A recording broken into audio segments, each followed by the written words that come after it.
خان عبد الخان ولی کیس سے پچھلے 20 سال سے پاکستان کے اندر چل رہا ہے.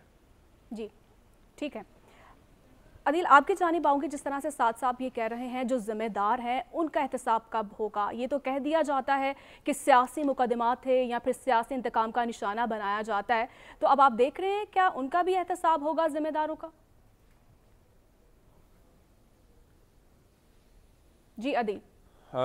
دیکھیں یہی تو ہم اس سے پہلے بھی بات کر چکے ہیں، یہی تو افسوسناک صورتحال ہے. اور اچھا ہماری سوسائٹی کا اوورال اگر آپ یہ ٹرینڈ دیکھیں نا گراس روٹ لیول پہ بھی، دیہاتوں کے لیول سے بھی، جس طرح کی لیٹیگیشن میں لوگ جاتے ہیں اور جس طرح عدالتوں کا وقت بھی ضائع کرتے ہیں ایک دوسرے کو پھنسانے کے لیے، یہی ٹرینڈ اوپر تک بھی جاتا ہے. پھر یعنی آپ نے اداروں کا، عدالتوں کا استعمال صرف اپنے ذاتی سکور سیٹل کرنے کے لیے اگر کرنا ہے تو پھر اس سسٹم سے لوگوں کا اعتماد اٹھے گا. لوگ اب یقین نہیں رکھتے کہ یہ جو کاروائیاں ہو رہی ہیں یا ہوتی آئی ہیں، یا کسی دور میں بھی یہ جو احتساب کے نام پر نیب یا جو عدالتوں میں معاملات گرم ہوتے ہیں، تو اس میں اس کی کوئی حقیقت ہوتی ہے. سب کو اب پتہ چل چکا ہے کہ یہ صرف سیاسی طور پر اپنے سکور سیٹل کرنے کے لیے استعمال کیا جاتا ہے. جہاں تک معاملہ ہے، آپ نے پہلے سعد صاحب سے بھی پوچھا کہ عمران خان صاحب کے پاس، ان کی جماعت کے پاس جو ہے اس وقت کیا آپشن رہ گئے ہیں. دیکھیں ان کے گرد گھیرا تنگ ہو چکا ہے، ایسے لگتا ہے کہ فیلڈنگ سیٹ ہو گئی ہے.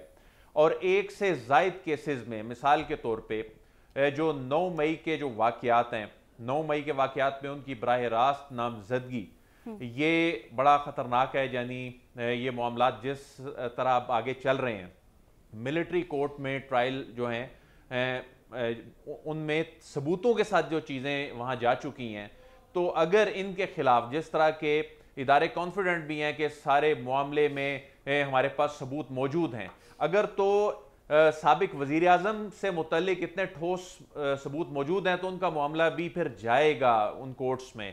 لیکن اگر اتنے خاطر خواہ ثبوت نہیں ہے تو شاید اے ٹی سی کی حد تک رہے. پھر اے ٹی سی کی کچھ عدالتوں میں یہ جو دہشت گردی کے کیسز میں بے شک وہ کہا جاتا ہے جی کہ سیاسی طور پہ بنائے گئے ہیں، لیکن یہ پیش نہیں ہو رہے، یہ انویسٹیگیشن کا حصہ نہیں بن رہے. اور آنے والے دنوں میں جو ان کی ضمانتیں ہیں ان پر بھی تلوار لٹکنے لگ پڑی ہے. اگرچہ وہ سیاسی نوعیت کے کیس ہی جو دیگر جو اس سے پہلے ہوئے تھے، جو جوڈیشل کمپلیکس والا معاملہ تھا، جو دیگر معاملات تھے، میں ان کی بات کر رہا ہوں. جو 9 مئی والے معاملات ہیں، وہ 9 مئی والے جو واقعات ہیں، میری عرض سن لیں سعد رسول صاحب، جو 9 مئی کے واقعات ہیں ان کا یہ سیاسی کیسز نہیں ہیں، یہ سنجیدہ نوعیت کے معاملات ہیں. اور اس میں صرف انہی لوگوں پہ ہاتھ ڈال رہا ہے جن کے خلاف واقعی میں ثبوت ہیں. ادروائز یہ اوپر کے فورمز پہ جا کر یہ چیزیں کالعدم ہو جاتی ہیں. پھر اس کے علاوہ جو توشہ خانہ کا کیس ہے، توشہ خانہ کا یہ وہ کیس ہے کہ اگر واقعی یہ جنونلی چلتا ہے اور اس میں جو ان پر الزام ہے اگر وہ ثابت ہوتا ہے تو یہ سیدھی ڈسکوالیفیکیشن ہے. یہ 62(1)(f) کا کیس ہے. تو اس میں وہ بار بار کیوں وہ فرد جرم سے آگے کاروائی نہیں بڑھنے دے رہے؟ اس کی ریزن یہ ہے، ان کا کانسیکوینس ان کو پتا ہے. ساتھ رسول صاحب مجھے کمپلیٹ کر لینے دیں، اس کے بعد سوال کر لیجئے گا، ضرور کر لیجئے گا. پھر جو ابھی یہ سپریم کورٹ میں چلے گئے ہیں، انہوں نے جو اسلام آباد ہائی کورٹ نے ٹرائل کورٹ کو بھجوا دیا. آج ٹرائل کورٹ نے ان کو بلایا ہوا تھا، وہ آج پیش نہیں ہوئے. ان کو ایک دن کا استثناء ملا ہے، تو ان کو پریشانی ہے، ان کو معلوم ہے ان کیسز کا نتیجہ کیا نکلنا ہے. تو اس میں کچھ کیسز ایسے ہیں جو سیاسی نوعیت کے نہیں ہیں، اس میں کچھ ایسی نظیریں ہیں. اگر 62(1)(f) کا اطلاق میاں نواز شریف پہ اس وقت ہوا، ایک ریسیویبل انکم جو انہوں نے نہیں لی اور اس پہ ڈسکوالیفائی ہوئے، تو انہوں نے توشہ خانہ سے جو چیزیں لیں وہ اگر انہوں نے ظاہر نہیں کی، چاہے غلطی سے نہیں کی، تو اس کا کانسیکوینس ان کو معلوم ہے کہ ڈسکوالیفیکیشن ہے. 9 مئی کے حوالے سے اگر آڈیوز موجود ہیں، کوئی ثبوت موجود ہیں، کوئی ڈائریکشن دی گئی ہیں، ان کو آئی جی پنجاب نے براہ راست نامزد کرنے کے حوالے سے آر پی اوز کو ہدایات دی ہیں، تو اس کا مطلب ہے چیزیں موجود ہیں. آخر اتنی تاخیر سے یہ سب کچھ کیا جا رہا ہے. ایسا ہی ہے. جی ٹھیک ہے. اب میں حسن آپ کی جانب آؤں گی. جی سعد رسول صاحب میں آپ کی طرف آؤں گی. مجھے پہلے حسن سے سوال کرنے دیں، پھر میں آپ کی طرف بھی آتی ہوں. میں سمجھتا ہوں کہ سب اپنی بات پوری کرنا چاہتے ہیں. اگر بات آگے گزر جائے گی تو سوال کا مقصد کوئی نہیں رہ جائے گا. آپ پلیز ایک مجھے لمحہ دیجئے گا. جی گزارش یہ ہے کہ عدیل صاحب آپ کی کچھ بات سے تو بالکل کوئی ڈس ایگریمنٹ نہیں ہے کہ 9 مئی ایک ایک علیحدہ ایونٹ ہے، اس میں سیاسی کوئی بات نہیں ہے. ایک 9 مئی کا ایونٹ ہے جس پہ تمام قوم کی یکجہتی ہے سب لوگوں کی، اس کی ایک پروسیکیوشن ہونے والی ہے. ہم سیاسی مقدموں کی بات کر رہے ہیں، نیب کی اکاؤنٹیبلٹی کی، اور مجھے بس زیادہ حیرت تو خیر نہیں ہوئی یہ بات سنتے ہوئے کہ آپ کے خیال میں توشہ خانہ بھی سیاسی مقدمہ نہیں ہے. چلیں اگر نہیں ہے، یہ سارے عمران خان صاحب کے خلاف جو مقدمات ہیں وہ سیاسی نہیں ہیں. اگر توشہ خانہ سیاسی مقدمہ ہے تو پھر پناما بھی سیاسی مقدمہ ہے. اچھا میرا سوال پھر بات دونوں طرف کی کریں نا. اگر توشہ خانہ سیاسی مقدمہ ہے تو پھر پناما کیس میں بھی وہ جو کیپٹل ایف زیڈ ای اچانک نکل آیا اس کے بعد پھر وہ بھی سیاسی مقدمہ تھا. پھر دونوں کو تسلیم کرنا پڑے گا نا. میں آپ کی بات سے دیکھیے اتنا میرا خیال ہے کہ میں آپ کے جذبات کی قدر کرتا ہوں، میں آپ کی بات سے ایگری کر چکا ہوں، میں کیوں ڈس ایگری کروں گا. میں آپ کے سوال کے اندر موجود جذبات کی بھی قدر کرتا ہوں، گزارش سوال لیکن آپ اس کو آپ دیکھیں، آپ سوال کریں نا، آپ ترجمانی نہ کریں نا. ٹھیک ہے صاحب، مجھے آگے مجھے بڑھنا ہے. میں معذرت خواہ ہوں. سوال یہ ہے کہ جج صاحبان نے کہا کہ ججمنٹ میں لکھا گیا کہ نواز شریف صاحب کے خلاف کیسز کسی نے بنوائے. آپ نے کہا یہ بات درست ہے، بنوائے گئے. آپ کوئی نشاندہی کر سکتے ہیں اپنی رپورٹنگ کی وجہ سے کہ وہ کون لوگ تھے جنہوں نے نواز شریف صاحب کے خلاف کیسز بنائے؟ کس کے کہنے پہ بنے ہوں گے؟ ان کی اپنی حکومت تھی اس وقت جب یہ بنائے گئے، کا کیس چل رہا تھا، ان کی اپنی حکومت تھی. سابق وزیر اعظم کا اس وقت وہ جو ایک پیج پہ ہونا، ان کی خواہشات پر رانا ثناء اللہ کے خلاف نواز شریف صاحب کی حکومت تھی جب کیس بن رہا تھا. خواہش پہ نواز شریف صاحب خود تھے حکومت میں جب یہ کیس چل رہا تھا. پہ جو مقدمات بن آپ اس کو پی ٹی آئی پہ نہ ڈالیں. جب آپ کہہ رہے ہیں کہ کس نے کیسز، آپ کہہ رہے ہیں کس نے کیسز بنائے نا اس وقت جب سابق وزیر اعظم کے دور میں اجازت چاہیے آپ کی، مجھے آگے بڑھنا ہے. بات پھر بھی عمران خان تک کی جائے گی. آپ کی جانب آؤں گی. حسن صاحب کیا دیکھ رہے ہیں کہ حکومت کو دوبارہ نیب قانون میں ترامیم کرنے کی کیا ضرورت پڑی ہے، اور کیا دیکھ رہے ہیں آپ کہ جلد کوئی بڑی گرفتاری متوقع ہے؟ دیکھیں پہلے تو بات یہ سمجھنے کی ضرورت ہے کہ احتساب کے نام پر جو بھی حکومت آئی اس نے احتساب کو اپنے سیاسی مقاصد کے لیے استعمال کیا. ہم نے ماضی میں بھی دیکھا، اور پھر اس میں اور ضروری نہیں کہ تمام کیسز جو ہیں وہ سیاسی مقاصد کے لیے استعمال ہوتے ہوں.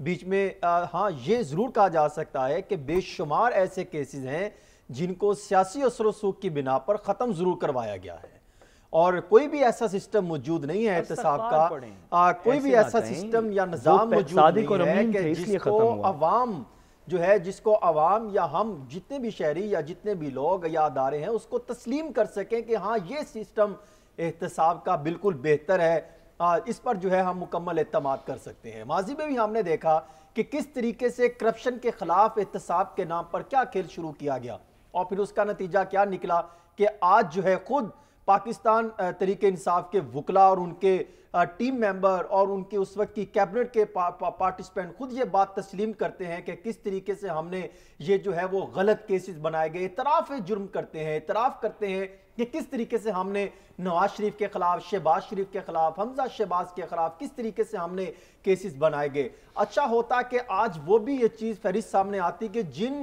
اداروں کی جانب سے یعنی جوڈیشل سسٹم کی جانب سے جو ریمانڈ دیے جاتے رہے، اس کا کیا سسٹم ہوگا. اس پر کئی سوالات اب کھڑے ہوتے ہیں کہ کیا ان کرپشن کے ایلیگیشنز پر اگر عدالت نے 14 دن کا ریمانڈ دیا نواز شریف کا، مریم نواز شریف صاحبہ کا، ان کے ساتھ دیگر جتنے بھی افراد ہیں، جہانگیر ترین ہو اور دیگر جتنے کے خلاف کرپشن کے کیسز بنتے رہے یا جن کے خلاف فیصلے آتے رہے، وہ اب کا ان کی کیا سٹینڈنگ ہے؟ تو کیا ان کے جو ماننے والے یعنی ان کے جو رہنما ہیں، قومی طور پہ اجتماعی معافی مانگنی چاہیے ان سے کہ ہم نے شک بھی کیا ان کے اوپر. ہم نے کیا کیا؟ ریاست کو ریاست مدینہ سامنے رکھتے ہوئے توبہ کر لیں. دیکھیں سعد رسول صاحب، آپ کو یہ بات تو تسلیم کرنی چاہیے کہ وہ ریاست مدینہ جس کی باتیں ہم سنتے آئے تھے، اس ریاست مدینہ میں احتساب کے نام پر کیا کھیل رچایا گیا، کیا کرپشن کے کیسز بنائے گئے. آج وہ خود یہ تسلیم کرتے ہیں کہ یہ کیسز غلط بنائے گئے تھے. آج وہ خود یہ تسلیم کرتے ہیں کہ وہ ہم نے جو ہے وہ زبردستی کا ہم نے پریس کانفرنس کر کے ہم نے اتنی لمبی چارج شیٹ جاری کی تھی. تو وہ کہاں گئے؟ دیکھیں اس وقت پاکستان تحریک انصاف کے دور حکومت میں میں آپ کو بالکل ذمہ دار ذرائع نے یہ دعویٰ کیا ہے 3 ارب 78 کروڑ روپے سے زائد ان پر لگائے ان کے کیسز بنانے پر, ان کے خلاف جو ہے وہ چارج شیٹ کرنے پر. یہ انہوں نے اندازن جو ہے وہ مجھے حسن صاحب یہ بتائیں کہ 2008 میں پیپلز پارٹی کی گورنمنٹ آئی تھی, 2018 تک گورنمنٹ رہی. میں بالکل آپ کی طرف آؤں گا, میں بالکل آپ کے سوال کا جواب دینے کے لیے تیار ہوں, کیونکہ آپ وکیل ہیں, آپ مختلف سوالات اٹھاتے ہیں, لیکن آپ کو ان باتوں کو تسلیم کرنا پڑے گا کہ ماضی میں بھی احتساب کے نام پر لوٹ مار اور کرپشن اور عوام کو بیوقوف بنانے کی کوشش کی گئی, اور ہمیشہ سے اسی چیز کو سامنے رکھا گیا.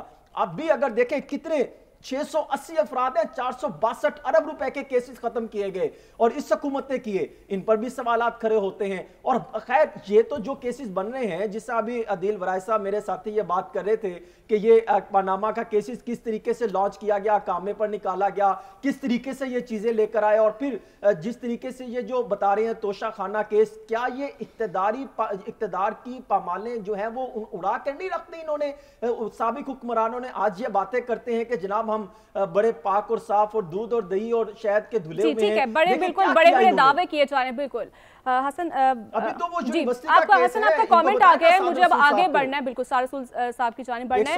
صاحب آپ کیسے دیکھتے ہیں آج IMF وفد نے اہم ملاقات کی ہے سیاسی شخصیت سے, کیا دیکھ رہے ہیں آپ کہ اس ملاقات سے جو ہے سیاسی عدم استحکام میں کمی آئے گی؟ دیکھیے IMF کے ساتھ کیا ڈیل ہوگی اس کے اوپر تو میرا خیال ہے عدیل ورائے صاحب ہمیں بہتر بتا سکتے ہیں, کیونکہ یہ تجزیے پہ کم اور ایکچول فیکٹس کے اوپر زیادہ ڈیپینڈ کرتی ہے. لیکن جو بات میرے دو فاضل, مجھ سے زیادہ قابل, مجھ سے زیادہ ایکسپیرینس دوست کر رہے تھے, میں ان کی بات میں اپنی آواز بھی ملانا چاہتا ہوں. وہ کہتے ہیں نا کہ ہاتھی کے پیر میں سب کا پیر, تو ہم عدیل ورائے صاحب کے ساتھ ہیں, حسن رضا صاحب کے ساتھ ہیں, ساری قوم اس بات کے اندر کہ نواز شریف صاحب کے اور زرداری صاحب کے خلاف جو کرپشن کے کیسز بنائے گئے وہ تو بالکل غلط تھے. بلکہ جتنی بات بھی 2008 کے اندر پیپلز پارٹی کی گورنمنٹ آئی, 2018 تک نون لیگ کی گورنمنٹ تھی, یہ 10 سال کا پیریڈ ہے, اس کے اندر کرپشن تو ہوئی نہیں نا.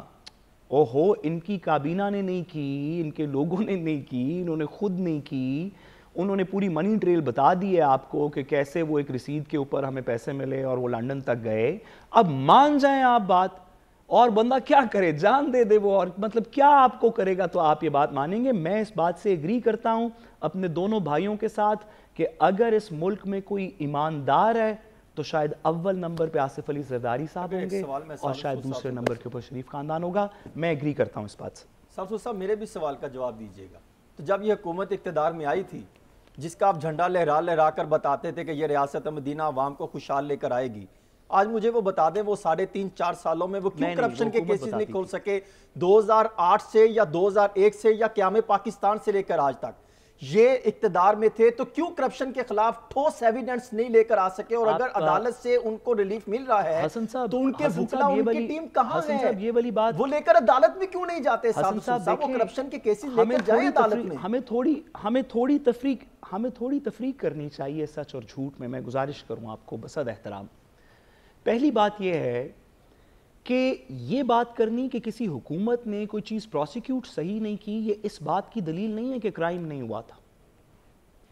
پاکستان کے اندر کسی شخص کو, آپ کو پتہ ہے کہ پاکستان کے اندر آرمی, یہ ملٹری کورٹ سے پہلے کسی شخص کو 2008 سے لے کے 2013 تک سزائے موت کا کرائم ATC کے اندر نہیں ہوا تھا. کیا اس کا مطلب ہے کہ کبھی ٹیررزم نہیں ہوا تھا اس پیریڈ کے اندر؟ اگر عدالت کے اندر کوئی چیز پروف نہیں ہوئی, اس کا مطلب ہے کہ وہ ایونٹ نہیں ہوا تھا. ہم دو مختلف باتیں کر رہے ہیں. حسن صاحب بات پوری سن لیں. آپ یہ کہہ رہے ہیں کہ عدالت سے رہا ہو جانے کا مطلب ہے کہ انہوں نے کرپشن نہیں کی تھی. میں آپ سے کہہ رہا ہوں کہ وہ عدالت سے رہا ہو گئے ہیں, آئندہ بھی ان کے خلاف کوئی شواہد نہیں نکلیں گے انشاءاللہ تعالی. صفحہ مثل پہ ان کے خلاف کبھی کوئی شواہد نہیں نکلیں گے. اور میں آپ سے میں دوسری بات یہ کر رہا ہوں کہ آپ کی دلیل کے مطابق اس کا مطلب ہے کہ انہوں نے کبھی کوئی کرپشن نہیں کی. میں اس بات سے بھی اگری کرتا ہوں. کرپشن کی ہے تو وہ ایویڈنس لے کر آئے نا. ہم تو یہ کہتے ہیں کہ جو ہمیں چارج شیٹ لمبی دکھاتے تھے 130 صفحات پر 7 ارب 32 روپے کا 7 ارب 32 کروڑ کا منی لانڈرنگ کیس تھا. میں تو کہتے ہیں ہمیں دکھائے ہیں. وہی ٹیم آج لے کر جائے عدالتوں میں. استغفار کی تسبیح پڑھنی چاہیے جنہوں نے کہا کہ کسی نے کرپشن کیسز کو ان کے دور میں غلط طریقے سے اس کو جو مینیپولیٹ کیا گیا. اوہو جھوٹ بولا ہے تو جو ذمہ دار ٹھیک ہے حسن مجھے بریک کی جانب بڑھنا ہے, ٹائم بہت کم ہے. جی کرپٹ افراد موجود نہیں تھے اس کیبنٹ میں, کرپٹ ٹھیک ہے حسن مجھے آگے بریک کی جانب بڑھنا ہے, مجھے بریک کی جانب بڑھنا ہے. اور جس طرح سے حسن اور سعادت سل صاحب یہ کہہ رہے تھے کہ مائنس پلس میں جو ہے وہ نقصان عوام کا ہو رہا ہے, تو بریک لیں گے, واپس آئیں گے چھوٹی سی بریک کے بعد.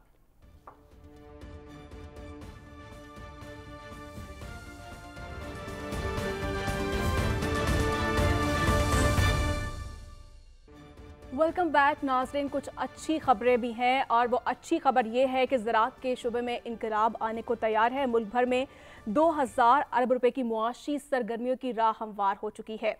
پاک فوج نے land information and management system تیار کر لیا ہے. اس سسٹم کے تحت جدید کاشتکاری کے متعدد منصوبوں پر کام کا آغاز بھی ہو چکا ہے. تو زراعت کے شعبے میں 3 ارب ڈالرز تک غیر ملکی سرمایہ کاری آئے گی. اسپیشل انویسٹمنٹ فیسیلیٹیشن کاؤنسل کے ذریعے پاکستان میں یہ سرمایہ کاری لائی جائے گی اور ملک میں خوراک کے بڑے ذخائر رکھنے میں بھی مدد ملے گی. لیکن اہم سوال یہ ہے کہ اس کے ثمرات ہمیں کب ملیں گے. عدیل آپ سے میں آغاز کروں گی. عدیل آپ کیا دیکھ رہے ہیں کہ اس کے جو ثمرات ہیں وہ کب ملیں گے اور مستقبل قریب میں آپ کیا دیکھ رہے ہیں؟ پاکستان دوبارہ زرعی میدان میں خود کفیل ہوگا؟ دیکھیں ہم زرعی ملک ہیں اور 10 ارب ڈالرز کی ہماری جو فوڈ باسکٹ ہے اس کی امپورٹس ہیں اور یہ ہمارے جو ریزروز ہیں ان کے اوپر بہت بڑا امپیکٹ صرف یہ فوڈ باسکٹ کا آتا ہے. یہ بہت بڑی خوشخبری ہے, یہ ایک انقلابی اقدام ہے. اچھا عام طور پہ یہ ہوتا ہے اقدامات کا اعلان کر دیا جاتا ہے, جس طرح آج پرائم منسٹر نے اس کا افتتاح کر دیا, اور بہت سے منصوبے ایسے ہوتے ہیں جو افتتاح ہو جاتا ہے اس کے بعد صرف کاغذوں اور فائلوں میں دبے رہ جاتے ہیں. لیکن اس منصوبے کے حوالے سے میں آپ کو یہ بتاؤں کہ اس پہ کام پہلے شروع ہوا ہے اور اس کا باقاعدہ افتتاح آج ہوا ہے, اور باقاعدہ جنوبی پنجاب میں ریگستانوں میں بنجر زمینوں میں یہ اس کو سرسبز کرنے کا, یہاں پر جدید طریقوں سے کاشتکاری کرنے کا آغاز گزشتہ کئی ہفتوں سے یہ شروع ہو چکا ہے, اس پہ کام شروع ہو چکا ہے. اور اس میں جو اس کا امپیکٹ ہے, دیکھیں ایک تو ہماری جو فوڈ سیکیورٹی ہے اس سے یہ تو یقینی ہوگی. ہمارے ہمیں گندم اگانے کے باوجود یہاں جو ایک شارٹ فال رہتا ہے, ہمیں باہر سے منگوانی پڑتی ہے, لیکن اس میں جو غیر ملکی سرمایہ کاری آئے گی, اور 3 ارب ڈالر کا ایسٹیمیٹ ہے جس میں 3 ارب ڈالر کی سرمایہ کاری آئے گی, اور 44 لاکھ ایکڑ زمین ایسی ہے جو بیکار پڑی ہے جسے آباد کرنا ہے, اور وہی سرمایہ کار جو ہیں بیرون ممالک سے اور مقامی سرمایہ کار اس میں آ کے اس کو آباد کریں گے. اور $500 ملین کی سرمایہ کاری کا گرین سگنل سعودی عرب نے دے دیا ہے, وہ بہت جلد پاکستان آ رہی ہے. اس کے علاوہ جو ڈیجیٹائز کیا گیا ہے, یعنی یہ جو 44 لاکھ ایکڑ کو اس کو آئیڈینٹیفائی کرنے کے بعد اس میں جو ڈیجیٹائز اس کو کیا گیا 8 لاکھ ایکڑ رقبے کو کر بھی دیا گیا پنجاب کے اندر. اس میں اس کے 2 پہلو ہیں, ایک تو انویسٹمنٹ کا پہلو ہے کہ انویسٹمنٹ آ رہی ہے, دوسرا پہلو اس میں عام آدمی کی زندگی سے ریلیٹڈ ہے جس میں تقریباً 30-35 لاکھ سے زائد نوکریاں جو ہیں وہ پیدا ہوں گی. اس کے علاوہ جو 95% چھوٹا کسان ہے ملک میں اس کو انگیج کیا جائے گا, بلکہ میں آپ کو بتاؤں کہ 40 لاکھ سے زائد کسانوں کا ڈیٹا اکٹھا کر لیا گیا ہے. اس میں پاک فوج کا بڑا اہم کردار ہے, ان کے جو اسٹریٹجک پروجیکٹس کے ڈی جی ہیں اس کو ہیڈ کر رہے ہیں, اور اس میں جو اسٹیٹ آف دی آرٹ جو فیسلٹی ہے اس میں جو آرٹیفیشل انٹیلیجنس کا استعمال کرتے ہوئے جو سسٹم تیار کیا ہے, میں نے خود دیکھا ہے کہ وہ کس طرح سے ایک عام آدمی کی زندگی تبدیل کر دے گا. تو اس میں جو سینٹر آف ایکسیلنس راولپنڈی میں بنایا گیا ہے جس کا پرائم منسٹر نے آج افتتاح بھی کیا, لیکن اس کو ملک بھر میں پھیلایا جا رہا ہے, 4 صوبوں میں اس کو پھیلایا جا رہا ہے. انیشلی پنجاب میں 3000 سے زائد جو محکمہ زراعت پنجاب کے جو ملازمین ہیں ان کو آن بورڈ لے لیا گیا ہے. باقی جو صوبوں کے محکمہ زراعت ہیں ان کو بھی انگیج کیا جا رہا ہے، اور اس میں جو ہمارے جو یونیورسٹی اسٹوڈنٹس ہیں ایگریکلچر ڈپارٹمنٹ کے اور اساتذہ کرام ہیں ان کو انگیج کر لیا گیا ہے۔ اس پہ اگر امپلیمنٹیشن ہو جاتی ہے، جو کہ نظر آ رہا ہے، اس کو اگر دیکھا جائے، اس ماڈل کو دیکھا جائے کہ کس طرح عام کسان کو فیسیلیٹیٹ صرف کیا جائے گا، اس میں اس کی کیپیسٹی بلڈنگ کی جائے گی، اس کی فصل کی کم رقبے سے زیادہ گروتھ کے حوالے سے اس کی مدد کی جائے گی، تو اس میں اس کا یعنی جو پاکستان کے 95% کسان ہیں اس میں ان کا فائدہ ہی فائدہ ہے۔ دوسری جانب ہمارے جو اس وقت سب سے بڑا کرائسس جو ڈالر کا ہے، ریزرو کا کرائسس ہے، وہ ایڈریس ہوگا جب ہماری امپورٹ سبسٹیٹیوشن ہوگی۔ تو اس کے علاوہ جو انویسٹمنٹ آئے گی، فورن ڈائریکٹ انویسٹمنٹ آئے گی، تو یہ جو انویسٹمنٹ آئے گی، یہ جو اسپیشل انویسٹمنٹ فیسیلیٹیشن کاؤنسل ہے، یہ اس کے ذریعے آئے گی۔ تو جو ایک گیم چینجر پلان جس کو ریاست نے قرار دیا تھا یہ انویسٹمنٹ کاؤنسل کے ذریعے، اس کا یہ ایک اہم جزو ہے یہ جو پروجیکٹ شروع کیا گیا ہے زراعت کے حوالے سے، اور یہ اگر اس پہ عادل آپ کا کامنٹ آ گیا ہے، یقیناً پاک فوج کی کاوشوں کا یہ نتیجہ ہے۔ حسن آپ کیا دیکھ رہے ہیں کہ حکومت جو ہے برآمدات بڑھانے کے لیے کیا اقدامات اٹھا رہی ہے؟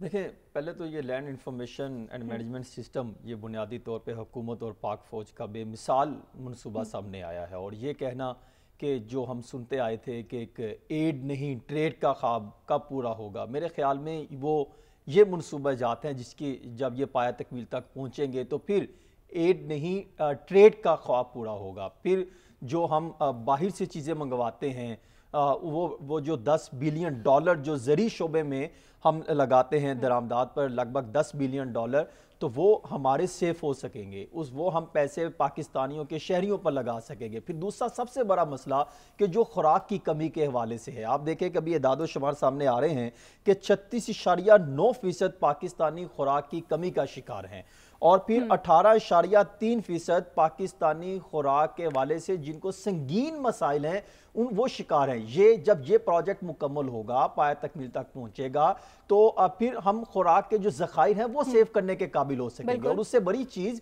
کہ یہ آپ دیکھیں کہ دو چیزیں ہوتی ہیں کسی بھی پروجیکٹ کو شروع کرنے کے لیے، ایک ہوتا ہے اعتماد، یہ ٹرسٹ ڈیولپمنٹ ہوتی ہے کہ ہم کوئی بھی کس پر ہم ٹرسٹ کریں۔ سیاستدانوں نے بے شمار پروجیکٹ شروع کیے، اور جب وہ سیاستدانیں یا صوبائی حکومتیں شروع کرتی ہیں تو اب اس پر وہ اعتماد بحال نہیں ہو سکتا۔ لیکن اب جو ہے کیونکہ ادارے اور حکومت مل کر یہ پروجیکٹ شروع کر رہے ہیں، اور پھر زرعی شعبہ جس میں ہر سیاسی جماعت نے کوشش کی کہ ہم لے کر آئیں گے لیکن نہیں لے کر آئے، اور یہ پہلا منصوبہ ہے اور یہ پہلا پروجیکٹ ہے جو انشاءاللہ امید تو ہے کامیاب ہوگا اور انقلاب لے کر آئے گا زرعی شعبے میں۔ تو پھر آپ دیکھیں کہ کسانوں کو بھی فائدے پہنچیں گے، اور پھر اعتماد کا لیول ڈیولپمنٹ بڑھے گی، سرمایہ کاری آئے گی، اور بنجر زمینوں کو آباد کر دیا جائے گا۔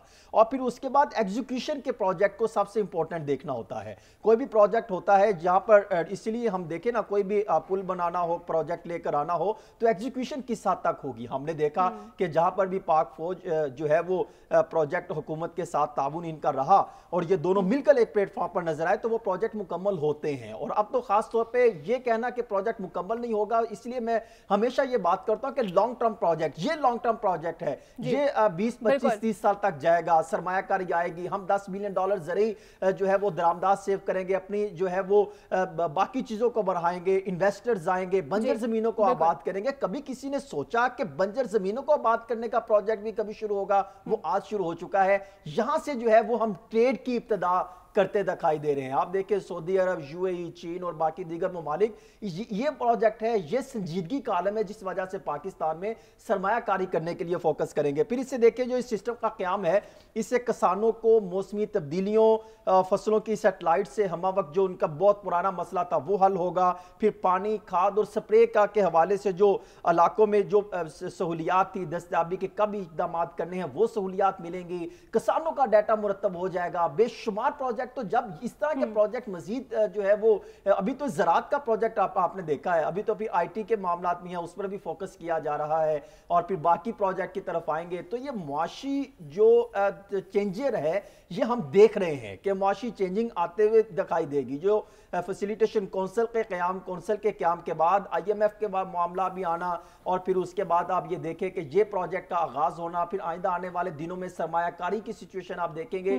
تو میرے خیال میں عوام کو کو مثبت چیزوں کی طرف جو ہے اب فوکس کرنا پڑے گا. اب ان چیزوں کو بھول جائیں کہ کون جو ہے وہ ملک کو برباد کرنے آیا تھا, کون کیا کرنے آیا تھا, کس نے کس پروجیکٹ کو لے کر جو ہے وہ عوام کو سامنے رکھا اور پھر اپنے مفادات حل کیے, اور پھر آپ نے دیکھا کہ پھر ان ایسے لوگوں کا حل کیا ہوا, پھر کیا پھر ان کے جی حسن آپ کو کامنٹ آ گیا. بالکل اب ہمیں لانگ ٹرم پلان کی ضرورت ہے اور امید کرتے ہیں کہ اس منصوبے کے ثمرات جو ہے جلد عوام تک پہنچیں گے. مجھے بریک لینی ہے, ہمارے ساتھ رہے گا.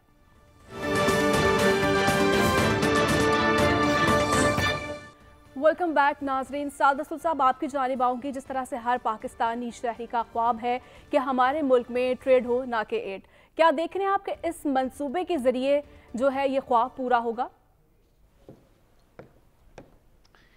دیکھیے, سب سے پہلے تو وہ اس بات کے اوپر ریاست پاکستان اور ان تمام سرکاری عہدیداران, خواہ وہ سویلین سائٹ پہ ہوں یا خاکی سائٹ پہ ہوں, جنہوں نے پاکستان کے اندر اس طرح کے پروجیکٹس, خاص طور پہ اس طرح کی فورن ڈائریکٹ انویسٹمنٹ اتنے کروشل وقت کے اوپر لے کے آئے. اس سے کوئی فرق نہیں پڑتا ایسے پرٹیکولر لمحے کے اوپر کہ قانونی طور پہ ان پیچیدگیوں کے اندر یہ رسپانسبلٹی لائن سے لیفٹ کی تھی لیکن رائٹ والے نے کر لی. اس سے کوئی فرق نہیں پڑتا, کیونکہ ہمارا ملک ایک ایسی اکنامک سچویشن میں ہے جس میں آپ, میں, حکومت, عدالت, فوج, اپوزیشن, پارلیمنٹ, جس سے جو پاکستان کی معیشت کے لیے ہو سکتا ہے سب کو کرنا چاہیے. لیکن یہاں سے آگے جو میں دوسری بات کروں, اور سوری اس کے اندر ایک بات کرنی بڑی ضروری ہے کہ پاکستان ایک ایگرو بیسڈ اکانومی ہے. ماضی میں بھی پچھلے 70 سال میں ہم ایک زرعی پیداوار کی اکانومی ہیں. ہماری سب سے زیادہ ایکسپورٹس جو ہیں وہ ٹیکسٹائل سیکٹر کی ہیں, اور ٹیکسٹائل سیکٹر بھی کاٹن سے, کپاس سے کنیکٹڈ ہے, جو کہ زراعت سے کنیکٹڈ ہے. تو زراعت کے بغیر, ایگریکلچر کے بغیر پاکستان کی اکانومی لفٹ نہیں کر سکتی.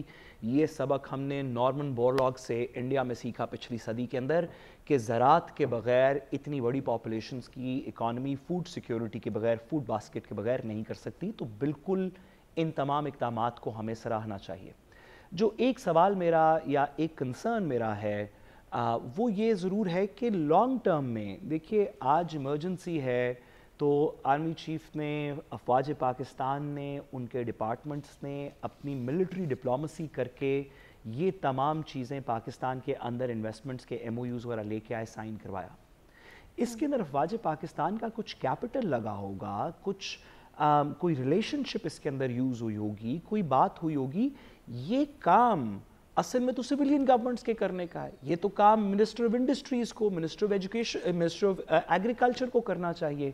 افواج پاکستان کو اور سپہ سالار کو یہ کام اس لیے کرنا پڑ رہا ہے, یہ اس وجہ سے نہیں کہ یہ ان کی فرسٹ پریفرنس ہوگی نیسیسریلی, لیکن اس وجہ سے کہ جب کوئی اور نہیں کر رہا اور اکانومی کے بغیر ریاست کا نہ ڈیفنس چل سکتا ہے نہ پالیٹکس چل سکتی ہے, تو ایسی سچویشن کے اندر ریاست کے ادارے اپنا رول پلے کر رہے ہیں. لیکن اصل سوال یہ ہے کہ لانگر ٹرم میں 3 سال کے بعد, 5 سال کے بعد, 10 سال کے بعد کیا ہم ہمیشہ یہ سوچیں گے کہ سویلین سائٹس پہ پروجیکٹ نہیں چلتے تو ہم اس طرح کے اسٹریٹجک پروجیکٹ فوج کی گارنٹی کے اندر چلائیں, یا ہم سویلین سائٹ پہ ایسی لیڈرشپ ڈھونڈ سکتے ہیں, خواہ وہ کسی بھی پارٹی سے ہو, خواہ اس کا کسی بھی جگہ سے تعلق ہو, جو سویلین سائٹ کے اوپر ان پروجیکٹس کو اپنا ایک اکانومی کا جز سمجھ کے آگے لے کے چلے, تاکہ افواج پاکستان اپنا جو ان کا پروفیشنل ورک ہے اور اپنی ملٹری ڈپلومسی کو اپنے ڈیفنس کے لیے یوز کر سکیں.